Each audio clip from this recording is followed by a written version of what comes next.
Usually when we talk about designing a network architecture, there's this, I don't know, this expectation of precision, Yeah, right? absolutely. Yeah. Like it feels like engineering a skyscraper or something. You draw the blueprints, you lay the steel, the math all adds up perfectly, and you just point to it and say, well, there it is, a secure environment. Right. It's secure or insecure. It's very binary on paper. Exactly. Broken or not broken. It's Yeah. deeply comforting, because we like things to be visible. We want them categorized. We want them to fit into a perfect little topology diagram. But I mean, that pristine blueprint is a complete illusion. Yeah. The very second you step out of that design phase and into, well, the world of actual security operations, suddenly that beautiful schematic is just covered in mud. Right. The real world hits it. Exactly. Because now we're looking at an operational landscape that is chaotic, it's completely unpredictable, and, most importantly, it's driven by human behavior. Which is the messiest part. Exactly. I mean, the firewall rules might look binary on paper, allow or deny, but the context of the actual traffic hitting those rules is infinitely complex. And that diagnostic muddy water is exactly where we are heading today. Yeah. Today, we are synthesizing thousands of pages from enterprise security blueprints, historical breach postmortems, and the CISSP Domain 7 architecture guidelines. We really want to figure out what actually happens when theoretical design meets operational reality. It's a huge shift in mindset. It is. So, to you, our listener, pull up a chair, grab your coffee. Today, you are the third senior architect in the room with us. We're taking off our theoretical design hats, and we are stepping onto the ultimate operational battlefield, which is security operations, Domain 7. The day-to-day reality of just keeping an enterprise alive while active threats are actively trying to tear it down, it requires a completely different mindset from just designing the systems. Right, you aren't just building the fortress anymore. No, you're manning the walls. You're living in it. And before a single piece of technology is even deployed, a senior architect has to establish the rules of engagement. Because you cannot defend an environment if the people inside it have too much power. Or if the systems just aren't configured properly from day one. Right. I mean, the human element is the foundation, and it's usually the most volatile variable in that whole equation. The squishy, unpredictable center of every network. Always. So let's start with two concepts that I hear conflated all the time. I mean, even by seasoned IT professionals. Need to know versus least privilege. Oh, yeah. Constantly confused. Right. From a high-level view, they sound like the exact same fundamental restriction. But functionally and architecturally, they dictate completely different controls. They really do. And understanding the operational nuance between those two is critical for any architect. So, need to know that restricts what sensitive information a user can access. It's focused entirely on the data itself. Right? The confidentiality of the payload. So let's look at, say, a human resources department. Does the HR director need to know the social security numbers and the salaries of the employees? Well, yeah, obviously, to process payroll. Exactly. But does the IT database administrator need to know those exact same salaries just to manage the HR SQL database? No, not at all. Right. That is need to know. The DBA does not need to know the payload. They don't need the payload, but they do need the keys to the engine room, so to speak. Yes. And that is where least privilege comes in. Least privilege restricts how much access, meaning the permissions, the rights, the system-level actions that a user or process has to perform its authorized functions. So it's about limiting the system actions. Precisely. It's limiting the blast radius. So ask yourself, does that same IT manager need the administrative right to restart the database server at 3 a.m. to apply a critical patch? Yes, that's their job. But does the HR director need the right to restart that same database server? Absolutely not. They would break something. Right. So least privilege is entirely about limiting what you can do to a system just in case an account gets compromised. So if we apply this to a real-world scenario, you protect both the system integrity and the data confidentiality by basically applying both of these principles at the exact same time. Yes, they run in parallel. So the database administrator's least privilege allows them to, say, run the backup command. They have the system rights for that. You're right. But their need to know dictates that the data inside that database should be encrypted at the column level or at rest. So they can't actually read the credit card numbers while they're backing them up. Oh, I see. So the permissions and the actual data access are entirely decoupled. Exactly. Decoupling is the goal. But, even if we restrict access perfectly and we decouple those permissions from the data, we still run into the problem of human corruption. Yeah, the insider threat. Authorized users using their legitimate access to commit fraud. When I look at preventing this, my mind immediately goes to the concept of segregation of duties. SOTI and split knowledge. Like, the classic movie trope always comes to my mind. The nuclear launch codes. You know, two generals on opposite sides of the room turning their physical keys at the exact same time to launch the missile. Right. Yeah, two-person control is the operational implementation of that trope. It requires the distinct approval or action of two separate individuals for a critical task. Meaning it forces them to collude if they want to commit fraud. Exactly. One person cannot compromise the system alone. So in a financial architecture, if you want to authorize a vendor payment over, let's say, $50,000, Okay. person A creates the wire transfer request, but the system physically prevents them from releasing the funds. Person B has to authenticate and approve it separately. So that's the process side. But split knowledge operates on a similar, I guess, paranoid frequency, but it deals with the actual cryptographic secrets, right? Rather than just the workflow. Yeah, that's a good way to put it. Split knowledge divides the information itself so that no single human brain holds the entire secret. Like breaking a map into pieces. Exactly. The classic architectural example is M of N control, which is used heavily in cryptography. So imagine you have a master encryption key, the root key for your entire enterprise's public key infrastructure. The crown jewel. The absolute crown jewels. You absolutely do not want the CISO or really anyone else holding that entire key. So you split the key into, let's say, 5 distinct cryptographic shards. Okay, so that's the N, the total number of shards. Right, and you distribute those 5 shards to 5 different board members or executives. Usually they're stored on physical smart cards and kept in separate physical safes. But the operational trick here is that you don't require all 5 of them to put the key back together, right? Because if one executive is on an airplane over the Atlantic, you'd be locked out of your own enterprise. Exactly. That would be a huge availability risk. And that is where the M comes in. To reconstitute the key and actually use it, you configure the system to only require, say, 3 of those parts. So 3 out of 5. 3 of 5. It ensures that no single person has sufficient privilege to compromise the environment, so it prevents rogue actors. But it also provides a buffer for availability. It perfectly balances extreme security with operational resilience. Okay, so we've locked down the executives and the finance team, but let's talk about the accounts that bypass all of these granular controls by design.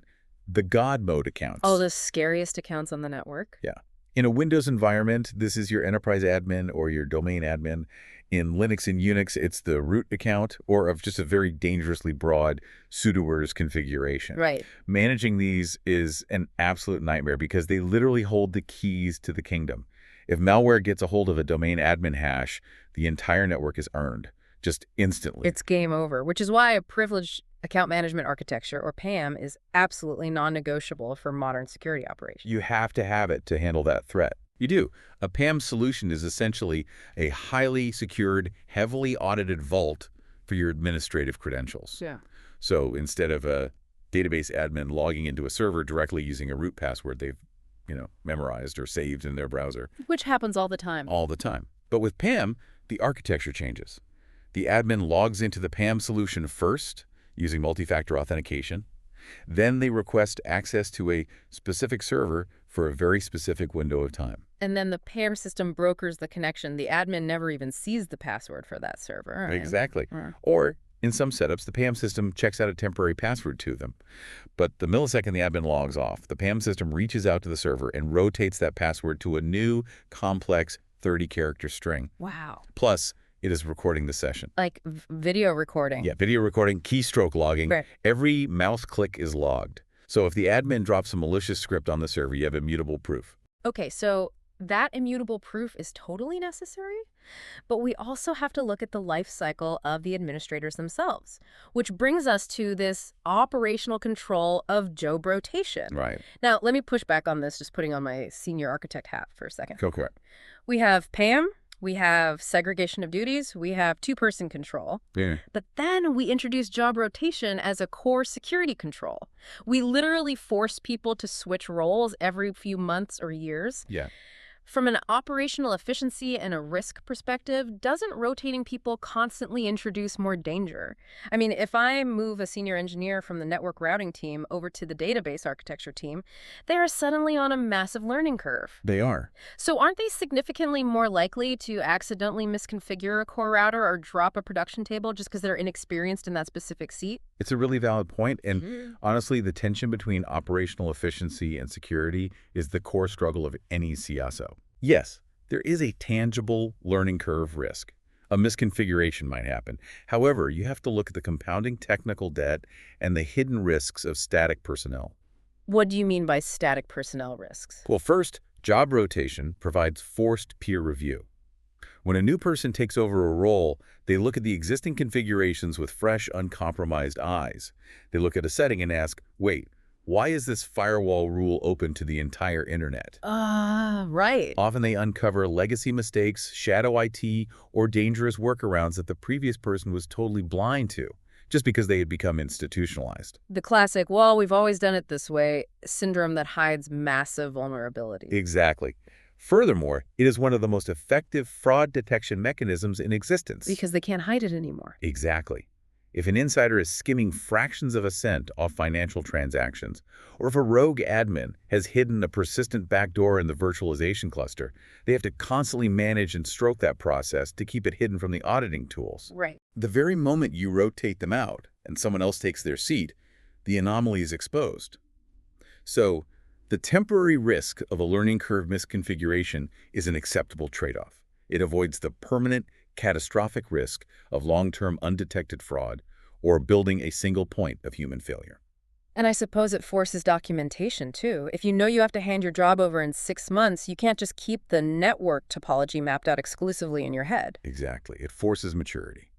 Now, speaking of configurations and documentation, how do we actually build the systems these people are managing? We have to establish a secure baseline.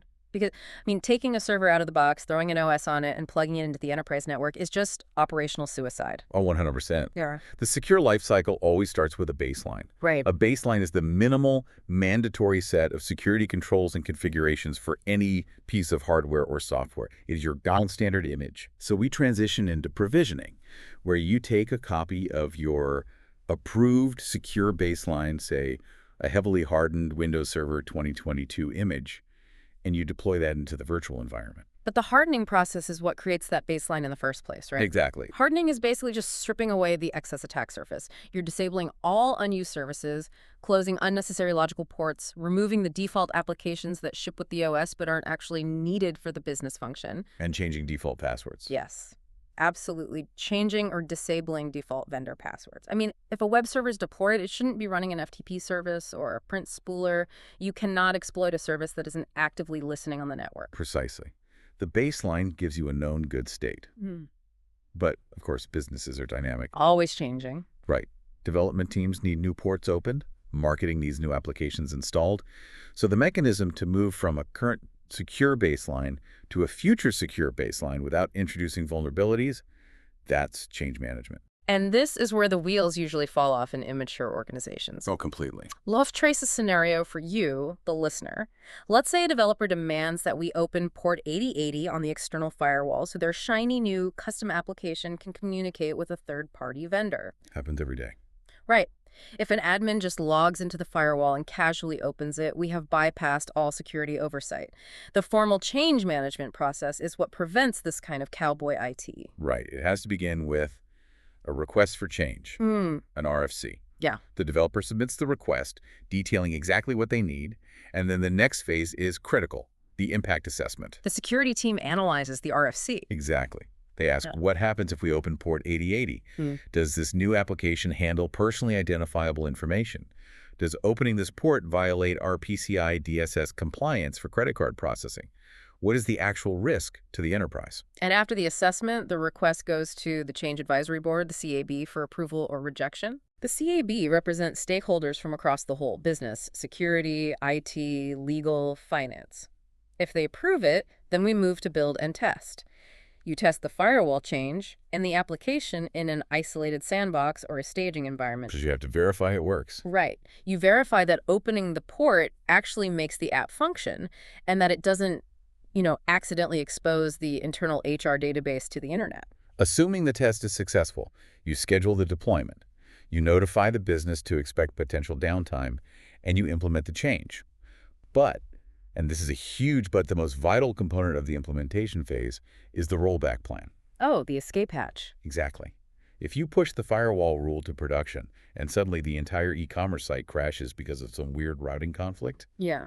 how do you instantly revert the firewall to the exact state it was in 5 minutes ago? You have to know how to undo it. Yes. You never, ever execute a change without a tested, immediate path back to the previous known good baseline. And once it's implemented and it's stable, you validate that it meets the original request and you document the new state. Right. And that documentation is what creates the new organizational baseline. Because if you don't know what your network is supposed to look like normally, how can you possibly spot an anomaly when an attacker breaks in? You can't. Hmm. That transition from static configuration to dynamic observation is really where the security architecture breathes. Hmm. A hardened baseline is just a wall. But a wall without guards is just waiting to be scaled. Mm-hmm. We have to move from those static defenses to active, continuous monitoring and threat intelligence. Okay, so section 2 of this deep dive, the watchtowers. The lifeblood of that continuous monitoring is the logging infrastructure. Yes. A log is just a digital record of an event, a user authenticated successfully, a file was modified, a firewall dropped a malformed packet. But the problem is scale, right? Massive scale. In a mid-sized enterprise, you aren't dealing with a few logs. You are generating tens of millions, sometimes billions of events every single day. The raw syslog data is just white noise. No human analyst can read that. Which is exactly why the SIEM, the Security Information and Event Management System, is the absolute brain of the Security Operations Center, the SOC. Okay. The SIEM is an intelligence and correlation engine. But it doesn't just act like a hard drive storing data. It processes everything through a very specific pipeline. First is aggregation. Pulling it all together. Right. The SIEM ingests logs from completely disparate sources. Your perimeter firewalls, your internal routers, your Windows domain controllers, your Linux web servers, your cloud infrastructure. It pulls it all into a massive centralized data lake. But, and this is the tricky part, a Cisco ASA firewall logs a block connection completely differently than a Windows server logs a failed login attempt. Totally different format. Right. The timestamps might be in different formats. The IP addresses are stored in completely different fields. It's like pouring English, Mandarin, Spanish, and Russian documents into a single filing cabinet. If an analyst searches for the phrase failed login, they might miss half the data because a different system calls it auth reject. Exactly, which is why the second step, normalization, is so computationally expensive, but so vital. What does normalization actually do? Normalization translates all of those disparate proprietary log formats into a common, standardized schema. It maps the Cisco source field and the Windows client address field to a single unified field in the SIEM database.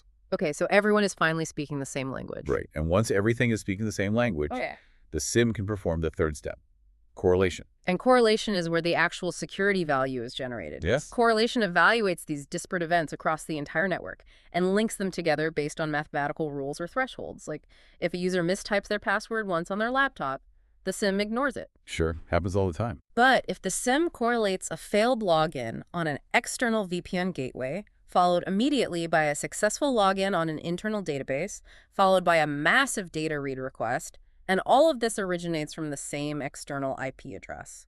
The SIEM fires a critical alert. Exactly. But the day-to-day reality of managing a SIEM introduces one of the most grueling psychological and operational challenges for a security architect. Tuning. A SIEM out of the box is hypersensitive. It is like a car alarm that goes off every time a heavy truck drives by on the street. The architect has to constantly balance the threshold between false positives and false negatives. Right, so let's define those for the listener. A false positive is the system screaming that the network is under attack when it's actually just, I don't know, the finance team running their normal end-of-month batch processing. Right, the system cried wolf. And a false negative is the silent killer. A real attacker is exfiltrating data, and the SIEM doesn't even blink because the rules weren't sensitive enough to catch that subtle behavior. And finding that balance is agonizing.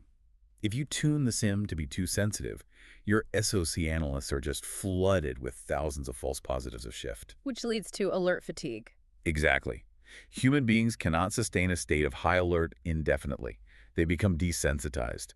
They start mass closing alerts without even investigating them, just assuming they are benign. And that is exactly when a real nation-state actor slips through the noise. Yes. But on the flip side, if you tune the SIEM to be too quiet just to save your analyst's sanity, you introduce massive false negatives. You're blind. So to combat this alert fatigue, the industry has heavily pivoted towards SARET, right?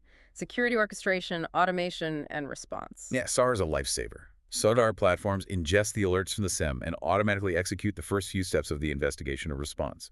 They act like a machine-speed triage analyst. But to build a SAR, you have to understand the difference between playbooks and runbooks. A playbook is the human-readable process. It is the standard operating procedure. So, if the SIEM detects a potential phishing email, the playbook might say, Step 1, extract the sender domain. Step 2, query our threat intelligence feeds to see if the domain is malicious. Step 3, if malicious, quarantine the user's inbox. So the playbook is the strategy. Right.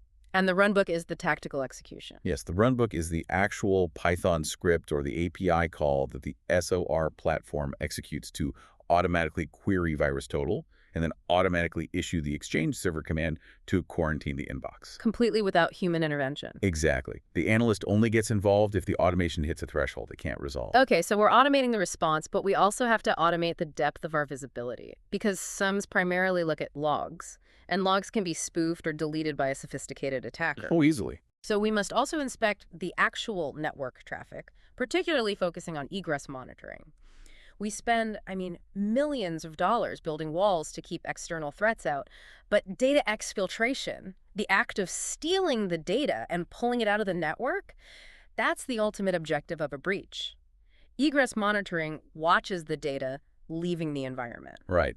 And traditional stateful firewalls just look at the packet header. Like, where is this packet coming from? Where is it going? What port is it using? It's like reading the outside of an envelope. Exactly.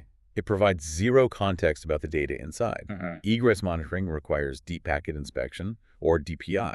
DPI actually opens the envelope and reads the letter inside. Yes.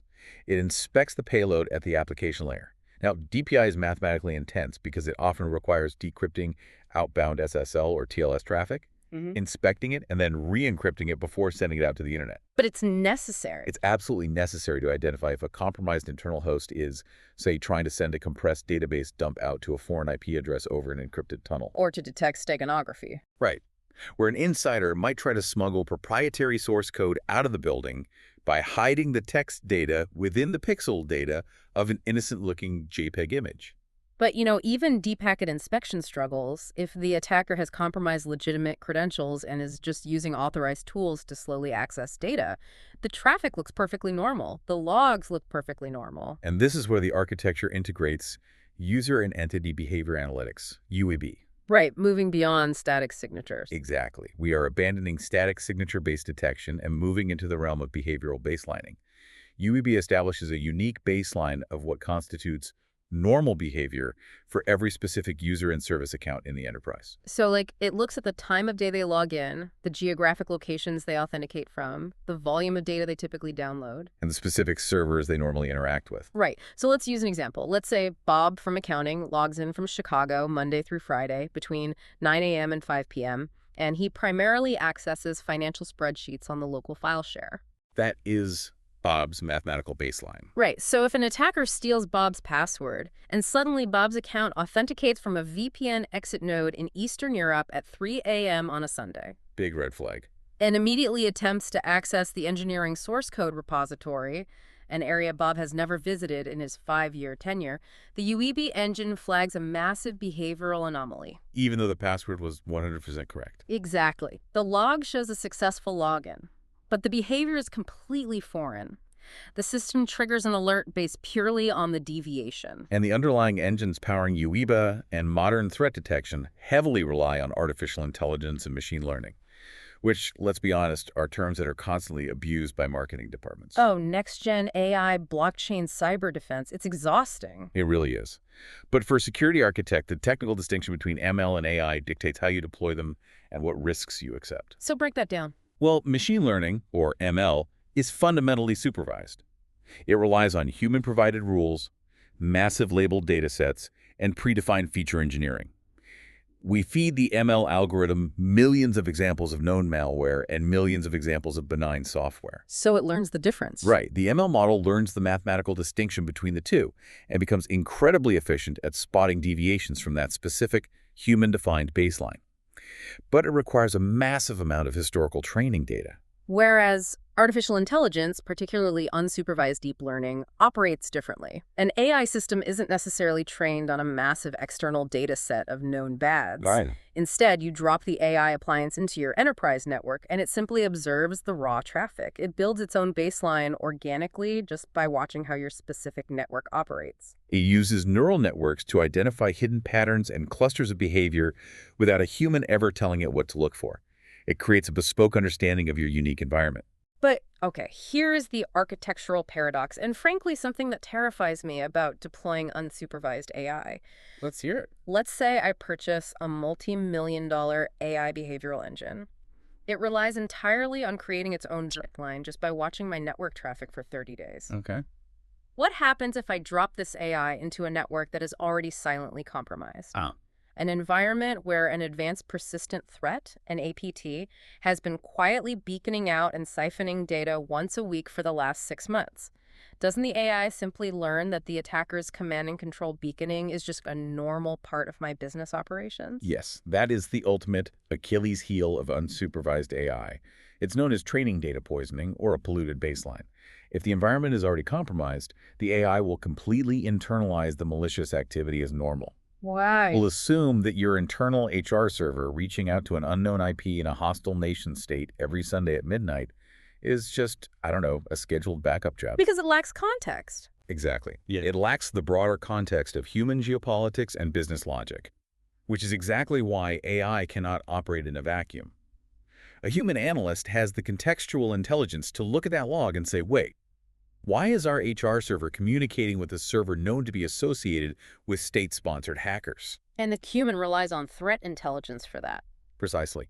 Threat intelligence elevates operations from just reacting to local logs to proactively defending against global campaigns. But threat intel isn't just, reading security blogs in the morning. It requires operationalizing machine-readable data. Right. We consume threat feeds using STAX, the Structured Threat Information Expression. STAX is a standardized JSON-based language for formatting threat data IP addresses, file hashes, malware signatures. And TAC-TAX2 transport mechanism, right? The protocol that securely transmits those STIX messages over HTTPS between organizations. Exactly. STIX is the language, TAC-TAX is the delivery vehicle. We ingest this global threat data to detect attackers moving through our network. And when we track an adversary, we map their activity against a framework like Lockheed Martin's cyber kill chain. And the kill chain isn't just a list. It is a strategic model of an adversary's campaign lifecycle. The power of the kill chain is the realization that the defender only has to break one link in the chain to defeat the entire attack. Right. So let's walk through it for the listener. The campaign begins with reconnaissance. The attacker is mapping the external attack surface, scanning for open ports on your perimeter firewalls, maybe scraping LinkedIn to build a list of employee emails for a future phishing campaign. And once they find a vulnerability, maybe an unpatched web server or a gullible employee, they move to weaponization. They craft the specific exploit. Say they embed a malicious macro into a PDF disguised as a vendor invoice. At this point, they haven't touched your network yet. No, they're just building the bomb in their own lab. Right. Then delivery is the transition from preparation to execution. They transmit the weaponized payload, sending the spear phishing email, dropping infected USB drives in your corporate parking lot, or compromising a third-party website your employees frequently visit. And exploitation occurs the moment the payload is triggered. The employee opens the PDF, or the network packet hits the vulnerable web server. The malicious code actually executes in the system memory, which immediately leads to installation. Yes. The exploit was just the wedge to open the door. Now, the attacker installs the persistent backdoor, the rootkit, or the remote access Trojan. This ensures that even if you reboot the server, they retain their access. And with persistence achieved, the malware initiates command and control, or C2. It reaches out through your firewall, and again, this is why egress monitoring is so vital, to establish a covert communication channel with the attacker's infrastructure. It checks in and waits for instructions. And the final phase is actions on objectives. The attacker moves laterally, escalates privileges, locates the sensitive data, and executes their ultimate goal. They encrypt the environment for ransom, or they exfiltrate the intellectual property. Exactly. Our SIEM, our UEBA, our threat intel, the entire architecture is designed to break that chain as early as possible. But despite all of our deep packet inspection and our behavioral analytics, the reality of Domain 7 is that eventually the perimeter fails. Always. At 2 a.m. on a Sunday, the alarms go off. An event has escalated into an incident. The core tenets of security confidentiality, integrity, or availability have been actively compromised. So we move into Section 3, the breach. Right. What is the very first thing an architect does when they realize the environment is actively burning? You fall back on a rigidly structured incident response methodology. Panic and chaos destroy evidence and cause unforced errors. Yeah. You have to operate on the DRMR-RL framework. Okay, let's spell that out. Detection, response, mitigation, reporting, recovery, remediation, and lessons learned. So detection is the SIEM firing the alert. Response is the formal activation of the Computer Security Incident Response Team, the CRT. They assemble and perform the initial triage to understand the scope. But mitigation is where the architectural decisions get incredibly complex. Because mitigation is about containment. The objective is to stop the bleeding and prevent the attack from spreading laterally to other segments of the network. But containment must be balanced with investigation. Okay, so let me challenge this. Imagine the server room is quite literally on fire digitally. My instinct, and the instinct of most junior admins, is to grab a fire extinguisher and put it out immediately. Pull the power cord, wipe the server, kill the malicious process. Sure. But in incident response, mitigation means we just close the fire doors to protect the rest of the building, but we intentionally don't put out the fire yet. We let the server burn. Why on earth would we leave a compromised server running? Because the moment you pull the power cord, you destroy the most valuable forensic data in existence. Volatile memory. No. Exactly. System RAM, CPU cache, active network connections, running decryption keys, all of that live evidence vanishes the second the power drops. Furthermore, pulling the plug blinds you to the attacker's motive. Because they just disappear. Right. In a mature security operation, you isolate the server. You change the switch port configuration to drop the server into a quarantined VLAN. It can no longer talk to your internal network, but you leave it running, and sometimes you even leave its outbound connection to the internet open. Because you want to observe the adversary. Exactly. What files are they trying to access? What command and control IP addresses are they communicating with? If you just kill it, they will simply re-enter through another back door you haven't found yet, and this time they will be much quieter. That makes total sense. So this transitions directly into the forensics phase. When an incident occurs, the security architect must assume that the event will end up in a court of law. Almost always. Either prosecuting the attacker, defending against a regulatory fine, or dealing with a civil lawsuit from shareholders. And the forensic investigation is governed by the Locard exchange principle. Right. Edmund Locard was a pioneer of physical forensic science, but his principle is the bedrock of digital forensics. Every contact leaves a trace. Something taken, something left behind. Exactly. If an attacker interacts with a server, they invariably leave a digital footprint. They might modify a timestamp, create a prefetch file, or alter a registry key. And they take something away, even if it's just the knowledge of the system architecture. But to prove that exchange in a courtroom, the investigator must maintain an unbreakable chain of custody. If a junior analyst pulls a hard drive out of a compromised server, puts it in their backpack, takes it home, and images it the next day, that evidence is legally worthless. Completely useless. The defense attorney will have it thrown out immediately because the custody timeline was broken. The standard methodology is tag, bag, and carry. You document exactly who collected the evidence, the exact hash value of the drive at the moment of collection where it was physically stored, and a continuous log of who possessed it at every single moment. Because the rules of evidence in a courtroom are merciless. The evidence must be authentic, meaning it is tied directly to the incident and not fabricated. It must be accurate, proving that the process of copying the hard drive didn't alter the original data. And it must be complete. You cannot cherry-pick only the logs that support your narrative while hiding logs that contradict it. Right. And it must be admissible. Which brings us to a fascinating legal intersection for digital architects. The concept of hearsay. This one always surprises technical folks. It surprised me. Most people think of hearsay as gossip, like a witness testifying about what someone else told them at a court. But legally, system logs, firewall logs, and IDS alerts are often classified as hearsay. Right. Wait, a machine log is hearsay. A machine doesn't gossip, it just records binary facts. Why would the law consider a firewall log hearsay? Because the log was generated out of court, and a machine cannot take the witness stand, swear an oath, and be cross-examined by the defense attorney. Tell me, Mr. Firewall. Right. The defense can't ask the firewall, "Are you sure your clock was synchronized?" Therefore, for a digital log to bypass the hearsay rule and become admissible, usually under the business records exception, a human system administrator must take the stand. Okay, so the admin authenticates it. Exactly. They must authenticate the log, testify that the logging system is highly reliable, explain how the NTP servers ensure time accuracy, and prove that collecting these logs is a routine business practice. That is a massive operational burden. You aren't just managing technology, you are managing legal admissibility. And what about the parole evidence rule? We deal with third-party vendors and cloud providers constantly. Right. The parole evidence rule applies to written contracts, like your service level agreements, SLAs, or non-disclosure agreements with those vendors.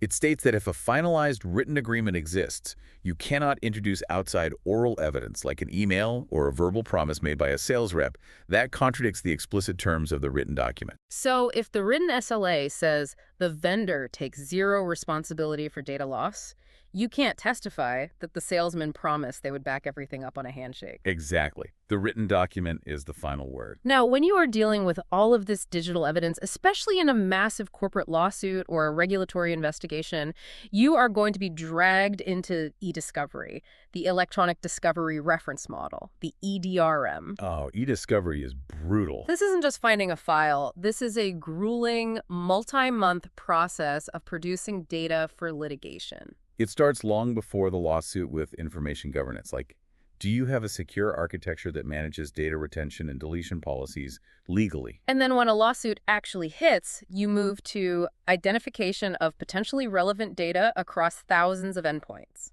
Then, preservation.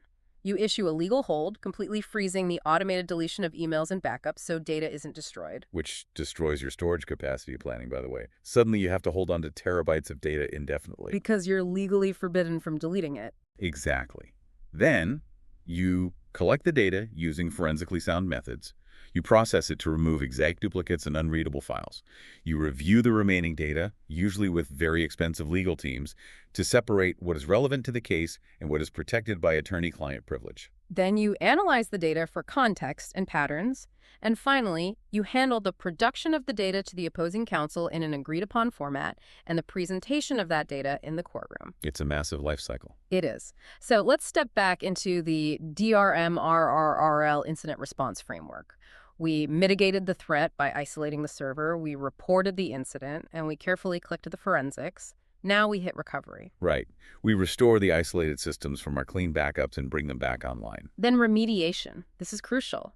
Remediation is rooting out the underlying vulnerability that allowed the breach in the first place. You don't just restore a vulnerable server, you patch the exploit so they can't do it again. Otherwise, you're right back where you started. And finally, lessons learned. The post-mortem. The security team dissects the entire failure to update the baselines, the playbooks, and the architecture. But what happens when the incident isn't just a contained compromise of a single web server? Like a full-scale catastrophe. Yeah. What if an advanced persistent threat deployed a destructive ransomware payload that encrypted your entire primary data center storage array? Or what if a Category 5 hurricane flooded the facility and physically destroyed the hardware? Then mitigation and digital forensics go completely out the window. Preserving RAM is totally irrelevant when the servers are literally underwater. Survival becomes the only priority. Which brings us to Section 4, the aftermath, the operational nightmare of disaster recovery and business continuity. Yeah, and those two terms are often used interchangeably, but structurally they are different. Break it down for us. So, business continuity planning, BCP, is the overarching strategy for the survival of the business processes. How does the business continue to generate revenue, pay employees, and fulfill contracts if the technology fails? Do we have manual, paper-based workarounds? Okay, so BCP is the whole business. And disaster recovery planning, DRP. DRP is a tactical subset of BCP. DRP is focused exclusively on restoring the vital technology infrastructure. How do we get the network and the databases back online? Right. To measure the success of a DRP, architects use 4 critical time-based metrics. Everything we build in disaster recovery is mathematically bound by these numbers.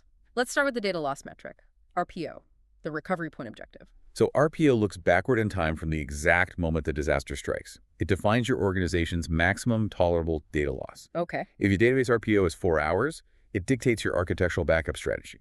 You must back up the data at least every 4 hours, because if the data center explodes, you are willing to lose at most the last 4 hours of transactions. Got it. Now, RTO, the recovery time objective, looks forward from the disaster. This is your tolerable technology downtime. If your RTO is 12 hours, it means from the moment the servers go down, the IT department has exactly 12 hours to procure hardware, restore the OS, load the backups, and get the systems powered on and available. But powering on a server doesn't mean the business is actually functioning. Right, the users still can't do their jobs. Exactly. That introduces WRT, work recovery time. This is the time required for the business units, like the finance team, the logistics team, to log in, verify the integrity of the restored data, manually re-enter any data lost during the RPO window, and actually resume normal business operations. And if you add the RTO, which is IT getting the systems running, to the WRT, which is the business getting back to work, you reach the most terrifying metric of all, the MTD. The maximum tolerable downtime. Yes. MTD is the drop-dead metric. Yeah. It's the absolute maximum amount of time the business can survive without its critical functions before the financial and reputational damage becomes fatal. Game over. Exactly. If your MTD is 48 hours and your combined recovery takes 50 hours, the business will likely file for bankruptcy. Every single dollar spent on disaster recovery architecture is designed to guarantee that recovery happens before you breach the MTD. And the backbone of meeting that RTO is your backup strategy. The golden rule of backups is 3, 2, 1. 3 total copies of your data stored on 2 different types of media with at least 1 copy stored securely off-site, far away from the blast radius of a physical disaster. But the mechanical reality of how we back up massive file systems dictates exactly how quickly we can restore them. Yes, and the architectural trade-offs here revolved heavily around a tiny, tiny piece of operating system metadata called the archive bit. This is where backup architecture gets highly technical, and honestly where many architects make critical RTO mistakes. So let's zoom in on this. In a Windows file system, the archive bit is a file attribute flag. It is binary, just a 0 or a 1. When a user creates a new file or modifies an existing file, the operating system changes the archive bit from 0 to 1. It's basically the OS signaling to the backup software, hey, this file contains new data. It needs to be backed up. Right, so the file has a 1. On Sunday night, the backup administrator schedules a full backup. A full backup is exactly what it sounds like. It copies every single file on the server, completely ignoring the status of the archive bit. It just copies everything. Right. But structurally, what does it do to the bit once the copy is securely on the tape? After the full backup successfully copies a file, it clears the archive bit. It resets it to 0. It essentially tells the file system your current state is safely stored. Okay, now running a full backup of a 50 terabyte file share every single night takes way too long and uses too much storage media. So on Monday night, we run an incremental backup. How does the incremental interact with the bit? An incremental backup looks at the file system and says, I only want to copy files where the archive bit is currently a 1, meaning it only copies the specific files that have been created or modified since the last backup run. So it's a very small, very fast backup. Exactly. But crucially, after it copies those changed files, the incremental backup also resets the archive bit to 0. Okay, so the timeline looks like this. Sunday, full backup runs, all bits become 0. Monday, a user edits an Excel file, its bit becomes a 1. Monday night, the incremental runs, copies just that Excel file, and resets its bit back to 0. Right. If no one touches that Excel file on Tuesday, the Tuesday night incremental sees a 0 and skips it entirely. It only grabs Tuesday's new changes. Precisely. It is highly efficient for the nightly backup window. But now let's introduce the alternative, the differential backup. Okay, how is that different? A differential backup also queries the system and only copies files where the archive bit is a 1. It copies data that has changed since the last full backup. But here is the architectural distinction that changes everything. A differential backup leaves the archive bit as a 1. It does not clear it. Ah, so let's trace that timeline again. Sunday, full backup, all bits are 0. Monday, the user edits the Excel file, the bit is a 1. Monday night, the differential runs, copies the file, but leaves the bit as a 1. Tuesday, the user creates a Word document. Its bit is a 1. Tuesday night, the differential runs. It sees the Excel file is still a 1 and the Word doc is a 1, so it copies Monday's changes and Tuesday's changes. Exactly. And on Wednesday, it copies Monday, Tuesday, and Wednesday's changes. The nightly backup file gets larger and larger every single day. So what is the operational trade-off for the architect? Why would you do that? It all comes down to the RTO during a disaster. Let's say the server explodes on Thursday morning. If your architecture utilized incremental backups, the restore process is a nightmare. Because you have to rebuild the chain. Exactly. You have to first restore Sunday's massive full backup. Then you must sequentially load and restore Monday's incremental tape, then Tuesday's, then Wednesday's. If just one of those tapes is corrupted, the chain is broken. It takes a massive amount of time to restore, pushing you dangerously close to your MTD. But if your architecture utilized differential backups, the restore is vastly simplified. Yes. You only need 2 tapes. You load Sunday's full backup, and then you load Wednesday's differential backup, because Wednesday's differential inherently contains all the modified data from Monday, Tuesday, and Wednesday. Right, so differentials consume more storage media and take longer to run each night, but they provide a drastically faster RTO during a crisis. Got it. But these file-level backup strategies, tapes, and archive bits are kind of insufficient for massive high-transaction database environments like a bank's core ledger, aren't they? Oh, completely. You cannot pause a live SQL database to run a tape backup without risking data corruption, and a nightly backup cannot support an RPO of 5 minutes. For databases, you must architect continuous data protection strategies. Okay, so the entry-level database strategy is electronic vaulting. This is essentially batch transferring massive dumps of the database to an offsite facility at regular intervals. It's better than tape, but there is still a significant delay. If you need a tighter RPO, you move to remote journaling. Right. Remote journaling doesn't back up the entire database structure. It simply takes the transaction logs, the microscopic records of every single query and modification, and transmits those logs to the remote site almost in real time. So if the primary database fails, the remote site has the raw logs and can basically replay them to rebuild the database state up to the second before the crash. Exactly. But rebuilding takes time. If your RTO is 0, meaning you cannot tolerate any downtime, you must implement remote mirroring. And remote mirroring is a live, active, or active standby dual server architecture, right? Yes. The moment a user commits a transaction to the primary database in New York, the storage array simultaneously writes that exact same block of data to a live database in a remote data center in Chicago. If the New York data center is destroyed, the Chicago database is already 100% up to date and live. But where do these remote databases live? When the primary site is destroyed, the business has to fail over to an alternate site. And the selection of this site is entirely driven by the budget and the RTO. Yep. Let's walk through them. A cold site is the cheapest option. It's essentially an empty commercial space. It has raised floors, heavy-duty HVAC, and power drops. But absolutely no IT hardware, no servers, no racks. So if a disaster hits, you literally have to buy brand new servers, ship them to the cold site, rack them, install the operating systems, and restore the data. Exactly. It can take weeks to bring a cold site online. It is only viable for businesses with a massive MTD. Then a warm site is the middle ground. It is pre-populated with the necessary hardware. The racks are full, the network switches are configured, and the servers are waiting. However, it does not contain current live data. Right. When disaster strikes, the IT team travels to the warm site, brings the backup media, and begins the long process of restoring the data onto the waiting servers. A warm site can usually be activated in 24 to 48 hours. And the pinnacle of resilience is the hot site. A hot site is a fully operational mirrored data center. The hardware is running, the software is patched, and through remote mirroring, the live production data is constantly replicating to it. If the primary site goes down, a hot site can take over operations in a matter of hours, sometimes minutes, via automated DNS failover. But the financial cost is astronomical. You are essentially paying to build, power, and cool an entire secondary data center that you hope you never actually use. True. Today, the cloud has mitigated some of that cost by allowing organizations to build virtual redundant sites using infrastructure as a service. You spin up the computing power only when the disaster is declared, while keeping the data replicated in cheap cloud storage.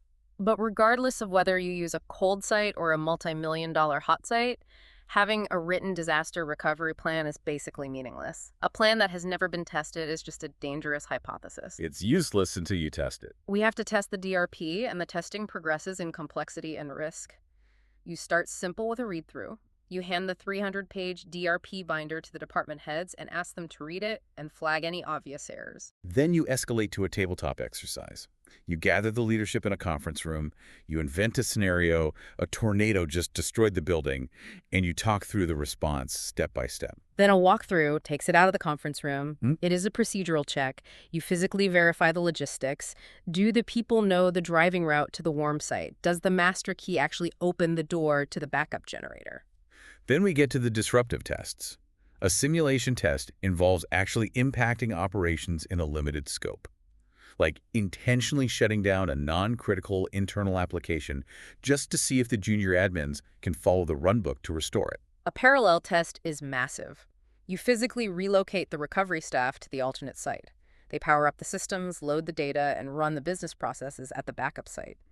However, the primary data center remains completely live and continues to handle the actual production traffic.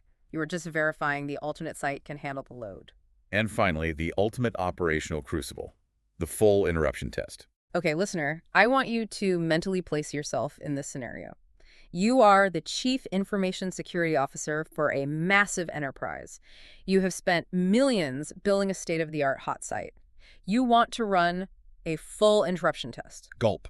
Right.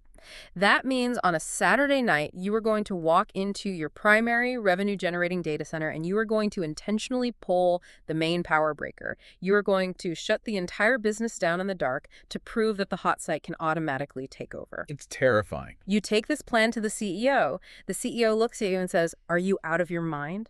If the failover doesn't work, we are offline. We lose millions of dollars an hour. The risk is unacceptable." How do you, as the expert architect, justify intentionally crashing the business? It is the most adversarial and high-stakes conversation a CSO will ever have with a board of directors. No. The architectural justification is this. You cannot know if the lifeboats actually float until you put them in the ocean. If you only ever run parallel tests, you are testing your recovery plan in a sanitized vacuum. A full interruption test is the only way to expose the hidden, fatal dependencies in your architecture. Like what? Like it exposes the hard-coded IP addresses that developers sneaked into an application that point directly to the primary site. It exposes the legacy authentication server sitting in a closet that everyone forgot to replicate.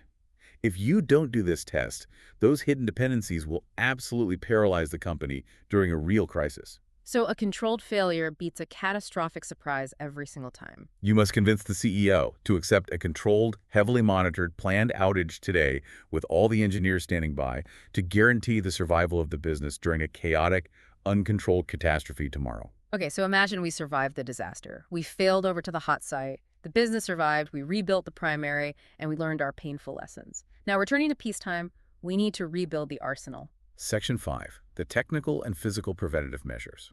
Right. We need to implement specific, hardened technical controls at the perimeter and the endpoints so this doesn't happen again.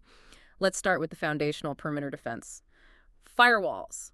To understand how to configure a modern firewall, an architect has to understand their evolution and how they inspect traffic at the different layers of the OSI model. So the earliest iteration was the static packet filter. This operates purely at OSI Layer 3 network and Layer 4 transport. It looks at the source IP address, the destination IP address, and the protocol port. That is it. It is essentially a bouncer with a clipboard looking at IDs. You are from this IP, you are trying to reach port 80, you are allowed in. It has zero context about the state of the conversation. It's incredibly fast, but easily fooled by IP spoofing. Exactly. And because it lacked context, the industry moved to circuit-level gateways, operating at Layer 5, the session layer. These firewalls actually monitor the TCP three-way handshake. They ensure that a valid communication session is formally established before allowing data packets to flow. But they still don't look at the data payload itself. So the massive architectural leap was the stateful inspection firewall. This also operates at layers 3 and 4, but it maintains a dynamic state table in its memory. It remembers active connections. Right. If an internal user sends a web request out to a server on the internet, the firewall records that outbound connection in its state table. When the external web server replies, the firewall dynamically allows the traffic back in because it matches an established, legitimate state. If a random packet shows up uninvited, it doesn't match the state table, and the firewall drops it. But stateful firewalls have a critical vulnerability. state exhaustion attacks, where an attacker floods the firewall with half-open connections until the state table's memory fills up and the device crashes. Furthermore, attackers adapted. They realized the firewall was letting port 80 traffic through, so they started hiding malicious exploits inside perfectly legitimate HTTP web traffic. A stateful firewall sees port 80, sees a valid state, and lets the exploit right through. So to combat that, we had to move all the way up the OSI model to layer 7, the application layer. This gave us the application-level firewall, commonly deployed as a web application firewall, or WAF. And the WAF performs deep packet inspection. It actually understands the application protocol, it reads the HTTP traffic, and can identify and block complex application layer attacks like SQL injections, cross-site scripting, or buffer overflows. But managing distinct appliances for all of these functions became impossible. So today, the architecture consolidates everything into next-generation firewalls, or NGFWs. An NGFW is a unified threat management appliance. It combines the state table of a stateful firewall, the deep packet inspection of a WEF, an intrusion prevention system, anti-malware scanning, and even URL filtering into a single high-performance chassis. But the reality of Domain 7 is that the hard perimeter is dissolving. Cloud computing, remote work, and supply chain attacks mean that eventually an attacker will bypass the NGFW. Right. If an employee clicks a weaponized phishing link, the attacker is suddenly inside the network. This is where the concept of internal segmentation firewalls, or ISFWs, becomes the most critical architectural design in modern networks. Yeah. And when you teach this concept, you always lean on that analogy of naval architecture. I love that one. Yeah. Break down the naval analogy for the listener. How does it apply to network segmentation? Okay, so older legacy enterprise networks were designed like a 17th century single-hull wooden galleon. You have a strong, thick wooden hull, the perimeter firewall, but if a cannonball punches just one single hole through that hull, the water rushes in, the entire ship floods, and it sinks to the bottom. Right. The perimeter is breached, and it is game over because the inside of the network is completely flat. An architecture using ISFWs changes the network into a modern nuclear submarine.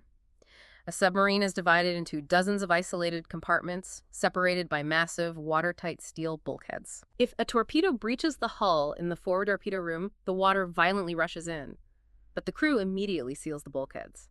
That one single compartment floods and is lost, but the rest of the submarine remains perfectly watertight, operational, and capable of fighting back. That's a perfect visualization. Internal segmentation firewalls act as those steel bulkheads inside your network. They monitor and control the east-west traffic, meaning traffic moving laterally from server to server inside the data center. So if an attacker compromises an HR workstation, the ISFW prevents them from pivoting and moving laterally into the critical finance network. You lose the compartment, but you save the ship. Exactly. And that lateral movement is stopped by rigorous access control lists on those internal firewalls. The operational posture dictates how those lists are managed. Whitelisting versus blacklisting. Right. Whitelisting, or an allowed list, is an implicit deny posture. You explicitly define the exact applications, IP addresses, or behaviors that are authorized, and absolutely everything else in the universe is blocked by default. It is incredibly secure, but a nightmare to manage operationally. Every time a new update is released, you have to update the whitelist. And blacklisting, or a deny list, is the inverse. You allow everything to run by default except for the specific things you have identified as malicious. It's much easier for the IT staff, but vastly less secure because a brand new zero-day threat won't be on your blacklist and it will sail right through. We also implement dynamic access control mechanisms at the routing layer, like RTDH or remote-triggered black hole routing. Oh, for DDoS mitigation. Exactly. If the enterprise is hit by a massive distributed denial of service attack attempting to flood our web servers, we can use RTBH to dynamically instruct all of the edge routers to immediately drop all traffic destined for the targeted IP address into a black hole before it can overwhelm the internal bandwidth. You sacrifice the availability of that one specific IP to save the availability of the entire network. And at the individual host level, we harden the operating systems using tools like TCP wrappers in Linux, specifically configuring the echos.allow and echos.deny files to filter incoming connections to critical services like SSH at the kernel level, adding a layer of defense even if the internal firewall fails. But defense isn't just about blocking. It is also about deception and isolation. Sandboxing is a critical confinement technique. A sandbox is an isolated, tightly controlled virtual environment with strict memory bounds. When an unknown, untrusted executable enters the network, the security system routes it into the sandbox and executes it. Right. If the code is malicious ransomware, it detonates, encrypts the sandbox, and reveals its true nature, but the actual host operating system remains completely untouched. The sandbox is then simply deleted. Deception goes a step further with honeypots. A honeypot is a trap. You stand up a vulnerable-looking server on your internal network. You name it something incredibly enticing to an attacker, like Active Directory backup or payroll database. But it is entirely fake. It contains bogus data and is heavily instrumented with alarms. Because no legitimate employee or system has any business ever touching that server, the very millisecond a connection attempt hits the honeypot, you have a high-fidelity alert that an intruder is actively moving laterally in your network. A honeynet is scaling that up to an entire fake network segment. We deploy these advanced traps because the malware landscape has evolved far beyond simple nuisance programs. A security architect must understand the mechanical differences between the threats to design the right defenses. A virus is parasitic. It requires a human host action to trigger it opening an infected file, enabling a malicious macro in Word. Once triggered, it injects its code into other legitimate programs. A worm, conversely, is terrifying because it is entirely self-propagating. It requires zero human interaction. Once a worm is inside a network, it actively scans for specific vulnerabilities on other machines, exploits them, copies itself over, and repeats the process. A worm can compromise an entire global enterprise in a matter of minutes. This is exactly why those ISFW bulkheads are so important, to stop the worm from spreading.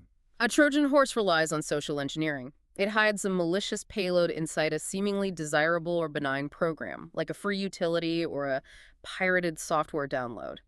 The user willingly installs the Trojan, completely bypassing the firewalls. A rootkit is stealth malware. It embeds itself incredibly deep into the operating system architecture, often altering the kernel itself to hide its presence from antivirus software and grant the attacker persistent, God-level access. A logic bomb is a piece of malicious code that lies dormant, doing no harm until a specific logical condition is met. It could be triggered by a specific date, or, in a classic insider threat scenario, it triggers if the malicious admin's name is removed from the active HR payroll database, causing it to wipe the servers in retaliation for them being fired. But the most sophisticated threat modern architects face is fileless malware. Traditional antivirus scans the hard drive for malicious executable files. Fileless malware, often called living off the land, never writes an executable to the disk. It is injected directly into the computer's volatile RAM. Right. It hijacks native, trusted administrative tools that are already installed on the operating system tools, like PowerShell or Windows management instrumentation, and forces them to execute malicious commands. Because the tools are legitimate and nothing touches the hard drive, signature-based antivirus is completely blind to it. So to survive these threats and the inevitable hardware failures that plague data centers, the architecture must focus on resilience. We use high availability, or HA designs. At the server compute level, we use clustering, where multiple physical servers act as a single logical entity behind a load balancer, sharing the compute load simultaneously. If one server dies, the cluster continues operating with diminished capacity. Or we use redundancy, an active-passive setup, where a primary server does all the work, and a secondary, identically configured server sits idle, instantly taking over the IP address if the primary crashes. We also protect the availability of the network traffic through quality of service, or QoS. QoS allows the architect to prioritize critical, latency-sensitive traffic like voice-over IP phone calls or telemedicine data over less critical traffic, like employees streaming video. By actively managing bandwidth allocation, controlling latency, and dropping low-priority packets during times of congestion. And at the physical storage level, to ensure a single failed hard drive doesn't take down an entire database, we implement RAID, Redundant Array of Independent Disks. RAID is the architectural foundation of storage fault tolerance. RAID 0 is striping. It takes a file, breaks it into blocks, and writes those blocks across multiple disks simultaneously. It offers incredible read and write speed, but absolutely zero redundancy. If you have 4 disks in a RAID 0 array and one disk fails, you lose 100% of the data. RAID 1 is mirroring. It requires 2 disks, and it writes the exact same data to both disks simultaneously. You get perfect redundancy, but it's highly inefficient. You have to buy 2 terabytes of hard drives just to get 1 terabyte of usable storage. RAID 5 is where the mathematics of parity come in. It requires a minimum of 3 disks. It stripes the data across the disk for speed, but for every block of data, it computes a parity bit using an XOR logic gate and writes that parity bit to a different disk. If one drive in the array fails, the RAID controller looks at the surviving data blocks in the parity bit and can mathematically reverse engineer and rebuild the lost data onto a replacement drive. But drive sizes have gotten so massive that rebuilding a failed RAID 5 array can take days, and if a second drive fails during the rebuild, you lose everything. So enterprises move to RAID 6, which uses double parity. It calculates 2 distinct parity blocks for every piece of data. It requires at least 4 disks, but it allows the array to survive 2 simultaneous drive failures without losing a single byte of data. And for maximum performance and security, if budget allows, you implement RAID 10. RAID 10 is a nested array. It takes a mirrored set of drives and stripes the data across them. It gives you the blistering speed of striping and the flawless redundancy of mirroring, but you sacrifice exactly half of your total raw storage capacity. Okay, we have spent the last hour talking about logical controls, mathematical parity, encryption, and deep packet inspection. But the harsh reality of Domain 7 is that all of the digital architecture is completely moot if you ignore the physical perimeter. Physical security is where the defense begins, and it is often where it fails. The outer perimeter defense of a critical facility often utilizes a PIDES, a perimeter intrusion detection and assessment system. A PIDES isn't just a chain link fence. It is a highly engineered physical architecture. It is typically a dual or triple fencing system, creating an isolated zone between the inner and outer fence. The outer fence is designed purely for delay and deterrence. The inner fence is heavily instrumented with fiber optic tension sensors, motion detectors, and microwave beams. The architectural genius of the dual-fence PIDES is managing the nuisance alarm rate. If you just put sensors on a single exterior fence, the alarm goes off every time a stray dog brushes against it, or the wind blows a branch into it. The security guards get alert fatigue, just like SOC analysts with a poorly tuned SIEM. Exactly. In a PDAS, the passive outer fence keeps the animals and casual trespassers away. So, if the highly sensitive inner fence triggers an alarm, the guards know with near certainty it is a sophisticated, intentional breach. Moving from the fence to the building itself, we have to prevent vehicular attacks. We utilize security bollards, heavy, deep-set concrete or steel posts integrated into the landscaping to prevent attackers from ramming a truck full of explosives through the glass lobby doors. And once you reach the actual entrance of the data center floor, the architecture implements access control vestibules, commonly known as man-traps. The mechanics of a man-trap solve one of the most persistent physical security vulnerabilities. Tailgating or piggybacking, where an unauthorized person just catches the door as an authorized employee walks through. A man-trap is a small room with 2 interlocking doors. You badge in to open the first door, and you step inside. The first door closes and locks firmly behind you. You are now physically trapped in this tiny vestibule. The second door leading to the servers will not open until the front door is completely secured. Once trapped inside, you must authenticate a second time, often with a biometric scan like a retina or fingerprint, or the man-trap uses weight sensors to verify there is only one human body inside, or a security guard physically verifies your identity through a camera.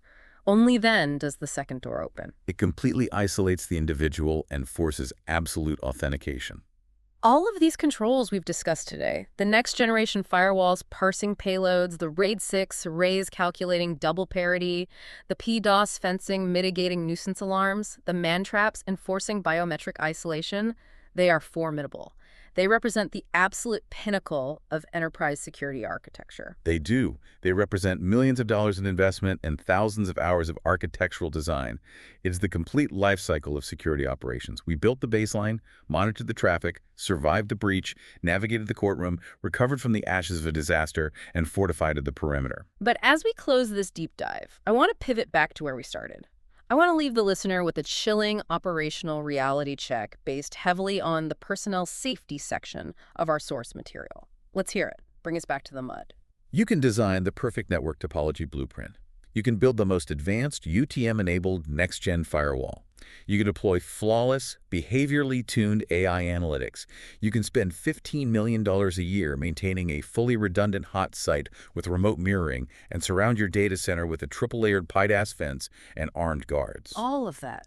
But if an employee traveling abroad connects their corporate laptop to a malicious free Wi-Fi network at a coffee shop, Or if a senior executive, exhausted at 2 a.m., succumbs to MFA fatigue from a relentless push bombing attack and blindly clicks approve on their phone for a login they didn't initiate. Or if your lead database administrator is placed under severe physical duress in the corporate parking lot and forced to hand over their PAM vault credentials because they don't have a panic button, the entire technical fortress falls in an instant. A single dropped key opens the heaviest vault. All the encryption in the world cannot patch human vulnerability. Exactly.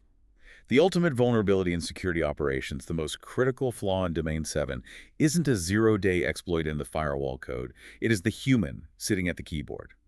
The muddy trenches of operations are dug by people, and they are defended by people. As an architect, you must never lose sight of the human element. The pristine blueprint never, ever survives contact with the mud. Thank you for joining us in the trenches today. Keep your baselines strict, keep your fire doors closed, keep your eyes on the human element, and we will see you on the next deep dive.